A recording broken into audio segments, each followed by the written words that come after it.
સામાન્ય રીતે water park એ 11, 11:30 ને 12 વાગ્યાથી શરૂ થતા હોય છે, પરંતુ છેલ્લા એક અઠવાડિયાથી ગરમીનો પારો વધી રહ્યો છે, જેના કારણે 11 વાગ્યાથી જ વોટર પાર્કની અંદર ભીડ જોવા મળે છે અને 10:30 વાગ્યાથી લોકોનું આગમન શરૂ થઈ જાય છે। સ્વપ્ન સૃષ્ટિ વોટર પાર્ક છે ગાંધીનગરની અડીને આવેલો આ વોટર પાર્ક કે જ્યાં અત્યારે મોટી સંખ્યામાં લોકો જોવા મળી રહ્યા છે। એની પાછળનું કારણ જો કોઈ હોય તો જે ગરમીનું તાપમાન વધી રહ્યું છે એ અસહ્ય ગરમીથી રાહત મેળવવા માટે થઈ અને અનેક પ્રકારના વિકલ્પો લોકો પસંદ કરતા હોય છે, જેમાં સૌથી પહેલો અને મનપસંદ વિકલ્પ લોકો માટે જો કોઈ હોય તો એ વોટર પાર્કનો વિકલ્પ હોય છે। અને એટલા માટે જ જેટલા પણ વોટર પાર્ક છે એ વોટર પાર્કની અંદર લોકોની ભીડ વધારે જોવા મળતી હોય છે અને અમુક સમય પછી એટલે કે બપોરે 12 થી લઈ અને 2 વાગ્યા સુધી લોકોનું આગમન રહેતું હોય છે અને 2 વાગ્યા પછી ક્યારેક તો વોટર પાર્કની અંદર વસ્તી એટલી વધી જતી હોય છે કે વોટર પાર્કના સંચાલકોએ ના પણ પાડવી પડતી હોય છે। મારી સાથે અહીંયા સ્વપ્ન સૃષ્ટિ વોટર પાર્કના સંચાલક જોડાયા છે, તેમની સાથે વાત કરી અને જાણવાનો પ્રયાસ કરીશું કે અહીંયા પરિસ્થિતિ શું છે।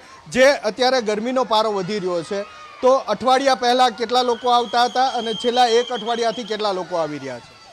આમ તો સ્વપ્ન સૃષ્ટિ વોટર પાર્ક એક પોતાનું આગવું નામ ધરાવે છે ગુજરાતની અંદર, અને ગુજરાતની અંદર એક સ્વપ્ન સૃષ્ટિ ગ્રુપ એવું છે કે જેમાં વિવિધતામાં એકતા ભરેલી છે। સ્વપ્ન સૃષ્ટિ રિસોર્ટ, એની અંદર અર્બન અને રૂરલનું અદ્ભુત કોમ્બિનેશન એવા રિસોર્ટ બનાવેલો છે અને એમાં 200 વર્ષની આપણી ગામડાની જે યાદગીરી અપાવે એવો થીમ વિલેજ છે।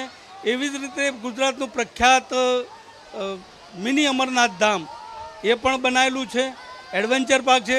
સ્વપ્ન સૃષ્ટિ વોટર પાર્ક એ જ્યારે બાળકો પોતાની પરીક્ષાઓના બોજથી કંટાળી ગયા હોય, ગરમીના કારણે થાકી ગયા હોય, તો હળવાશ અનુભવવા માટે બધા જ ખૂબ મોટી સંખ્યાની અંદર સ્વપ્ન સૃષ્ટિ વોટર પાર્કની અંદર આવતા હોય છે।